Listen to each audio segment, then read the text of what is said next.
It's time for Media Meltdowns, and CBS has cancelled The Late Show with Stephen Colbert, a program that reportedly cost more than $100 million a year to produce, with 200 staff members, including 20 writers, and its ratings have been plummeting, diving more than 30% over the past 5 years. And looking back at his skits, well, it makes you wonder why the audience would want to switch off.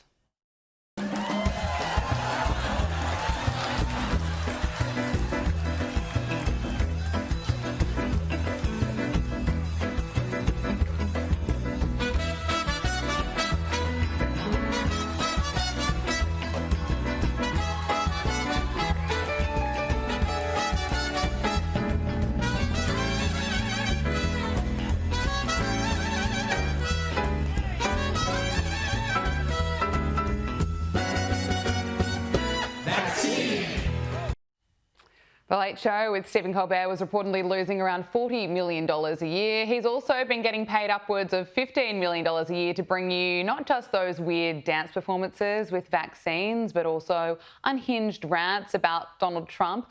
Let's not forget Stephen Colbert's reaction to Joe Biden's 2020 win. Joe Biden did it.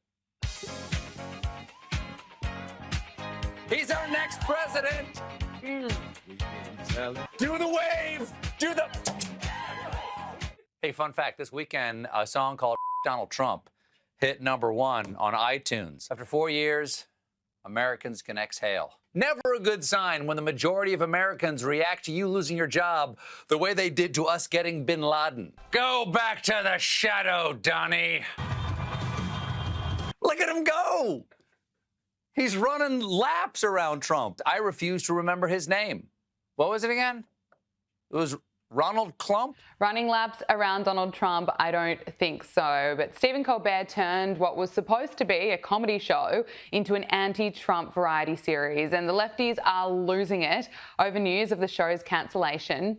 Failed vice presidential candidate Tim Walz, Tampon Timmy, has posted to social media declaring that Stephen Colbert is the best in the business. He always told the truth to power and pulled no punches. We need more of that, not less. Well, having Tim Walz endorse you says it all, doesn't it? But he's not the only one who's devastated. Here's actress Jamie Lee Curtis. It's bad. He's a great, great guy. Yes, they're trying to silence people, but that won't work. It won't work. We will just get louder. And comedian Rosie O'Donnell is not happy. She insists that the financial decision by CBS to axe a show that wasn't rating is actually Donald Trump's fault, and it really means that Trump is going to arrest every artist that disagrees with him. What will it take, America? What will it take? He's going to arrest every artist that disagrees with him, and pretty much every artist does. Whether or not they're brave enough to say it is another thing. Joining us now is Senior Editor-at-Large at Newsweek, Josh Hammer. Josh, great to see you. Can I get your reaction to the meltdown now that Stephen Colbert's show is getting axed? Gabriella, I wear many hats here in the United States. One of the things I am also a lawyer by training. And there's an old lawyer saying here in America, maybe it's made its way to Australia as well. And the saying essentially goes as follows. They say, the facts are on your side, you pound the facts. If the law is on your side, you pound the law. And if neither facts nor law is on your side, you just pound the table. And I think basically what we've seen when it comes to Stephen Colbert, when it comes to Rosie O'Donnell and all these other buffoons, is we're seeing a lot of pounding the table because the facts, the law, none of it, frankly, is on their side. You know, frankly, Gabrielle, I'm actually old enough to remember back when Stephen Colbert was actually moderately funny. Back during the Bush administration in the early 2000s, back when I was kind of coming up political age, he had this show on Comedy Central where he was kind of satirizing. It was a satirical show where he was kind of giving off the impression that he was a very war hawk, pro-Bush administration Republican from his home state of South Carolina, and everyone knew that he was satirizing, but it was actually still kind of sort of funny.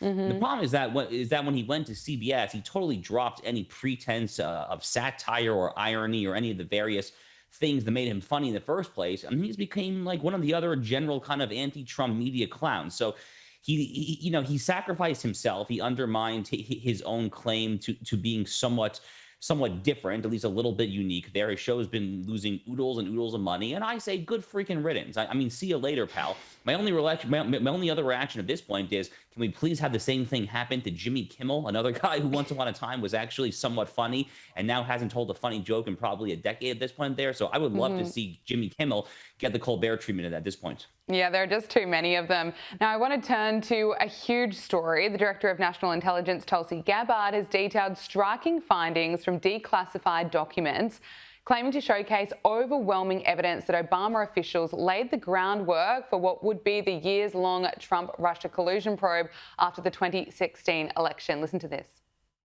And President Obama and his team, their goal was to essentially not accept the decision of the American people and to use this manufactured, politicized intelligence as a means to enact what would become essentially a years-long coup against President Trump. A years-long Mueller investigation that cost taxpayers almost $40 million, 2 congressional impeachments, endless smears and attacks against not only President Trump, but his family. He had senior members of his team who were investigated, some arrested and jailed. We had heightened and increased tensions between the United States and Russia. The list goes on and on about the consequences of President Obama and his senior cabinet members politicizing intelligence once again, and I say these words very clearly, to enact what was essentially a years-long coup, subverting the will of the American people in that election.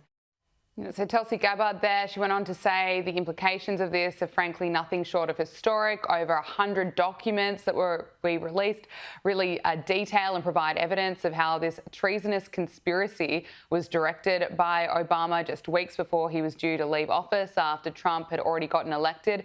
Josh, can I get your reaction to all of this? So this is a massive deal. You correctly identify this, Gabriella, as not a small deal, but a massive deal. So if you look back over the past 10 years of all the various things that have happened to the American people that have made the American people lose trust in their elites, in institutions, in Washington, D.C. in general, Russiagate is really the first thing that really kicked off this very toxic chain of events. First was Russiagate, then it was the entire Russia probe. Then it was the 2020 election. It was the COVID-19 lockdowns, the Hunter Biden laptop, and so much else. I mean, frankly, the most recent thing that comes to mind would just be the years-long campaign to hide the clearly deteriorating mental and physical health of Joe Biden from the American people. So all these various things have galvanized the rise of this deeply populist, anti-establishment, anti-institutional, anti-elite sentiment in the United States, and frankly, for very good reason. But Russiagate was kind of the original sin of this whole toxic spiral, and it's worth noting that there has been no justice. There has been no justice for Russiagate whatsoever, other than a former FBI agent by the name of Kevin Kleinsmith, who forged a FISA surveillance warrant to allow the Obama campaign to spy on Carter Page, George Papadopoulos, and other Trump 2016 campaign staffers. Kevin Kleinsmith essentially got a slap on the wrist. He was told to have 12 months probation, some community service hours there. No one, the point is, Gabriella, no one has had a perp walk. No one has had a mugshot. No one has served a day in jail. But what Tulsi Gabbard is revealing here is that Barack Obama, when his administration was doing the whole Kevin Kleinsmith forging the FISA surveillance warrants and basically just spying on the opposition campaign there, they knew darn well that this was fabricated. They knew darn well that the so-called Steele dossier was just bought and paid for by the Hillary Clinton campaign. And it was laundered through Fusion GPS and Perkins Coie, a very white shoe kind of prestigious law firm here in the U.S. It was all BS. It was all nonsense there. And then after Trump gets in office in January 2017, Jim Comey, the FBI director at the time, when he decided to bring in Bob Mueller after Jeff Sessions recused himself and to see the Russiagate thing through, Jim Comey also would have known, therefore, at that time, that this was nonsense. So, there's new revelation that kind of comes in tandem with the Tulsi Gabbard news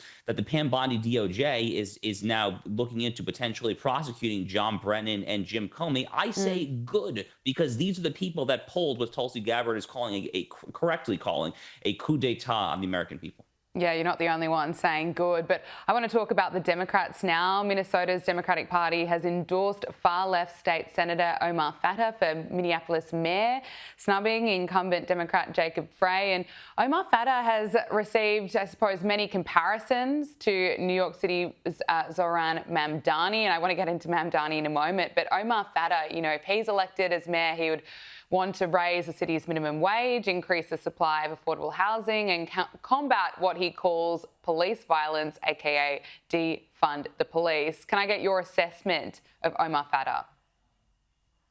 You know, Gabrielle, for a very long time, I've been warning that the great, well, there's frankly numerous threats to Western civilization. But if I had to really distill it into one term, you could probably distill it into the term red-green alliance, which is a term that I and many other conservatives here in the U.S. like to throw about. It refers to this very toxic alliance between the far-left socialists and Marxists and radical Islam, the Islamists.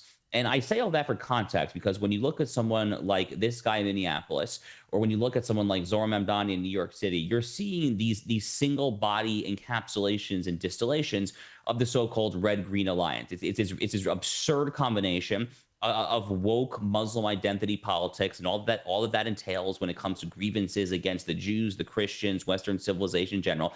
And then you kind of throw in this utterly astounding, I mean, ignorance at best, but frankly, just economic arson at worst when it comes to their views on bread and butter economic policies there. I mean, if this is the direction that the Democratic Party actually intends to go, they are not going to get anything other than just repeatedly shellacked by the American people at the ballot box. Again, as someone who frankly wishes the Democratic Party nothing but the absolute worst, I'm not exactly complaining about this, especially as someone who lives in Florida. I live in a red state. I'm pretty shielded from whatever hooligans are doing in Michigan or Minnesota or God forbid, New York City there. So I don't particularly care that much, to be honest with you. If this is really what they want to do, I think it's really, really stupid. But they seem to be, frankly, doubling down on stupid. As far as I can tell, that seems to be their best strategy right now. Well, socialist Zohran Mamdani appears to be becoming the face of the Democratic Party. I mean, look, I want to get your thoughts on what that means for New York City, but you've also written about how the Democratic Party's brand is absolutely in tatters, and a recent poll revealed that congressional Democrats have a 19% approval rating, an all-time low in the history of that particular poll. Also, Hunter Biden, we've heard from him today. He's gone on an unhinged rant, blaming the Democrats for the election loss. Also confident, though, that the party isn't dead, saying that there are strong candidates such as Tim Walz and Kamala Harris. But he also revealed what he would do as president. Look at this. But these guys think that we need to run away from all values in order for us to lead. I say, F you. How are we getting those people back from El Salvador? Because I'll tell you what, if I became president in 2 years from now, or 4 years from now, or 3 years from now, I would pick up the phone and call the president of El Salvador and say, you either send them back or I'm going to invade. It's a crime what they're doing. He's a dictator thug. Bukele or Trump? Both. Oh, he's eloquent, isn't he, Josh? You know, he said a lot of really kind of far out there things over the course of this interview. Yeah, if I'm not mistaken, Gabriella, he basically said that birds, you know, like the animals that fly in the sky, he basically said that birds are like a psyop or a fake or something like that there. I mean, maybe he's done, you know, one too many cocaine-laced benders or something like that there. But he had some choice words for various other people in his party. He was excoriating James Carville, who was the winning campaign manager for Bill Clinton back in '92. He said basically that Carville has not won a race in 40 years. He went very hard after the Obama podcast bros, the folks who are hosting all those popular podcasts, saying, oh, what have you guys done? You know, you just won a couple elections. That's all. It's because you have Barack Obama. And he was talking a lot about trying to defend his father. Look, I mean, this is someone who is, I guess, trying to stay relevant there. But, you know, frankly, Gabriella, as someone, you know, who now has a young daughter, I look at Hunter Biden and it's very pitiful. The whole thing is just deeply sad. And, you know, Joe Biden is exiting stage left at a very, very terrible time. His entire life is going to be defined, frankly, by his tragic decision for his own party to not step down there.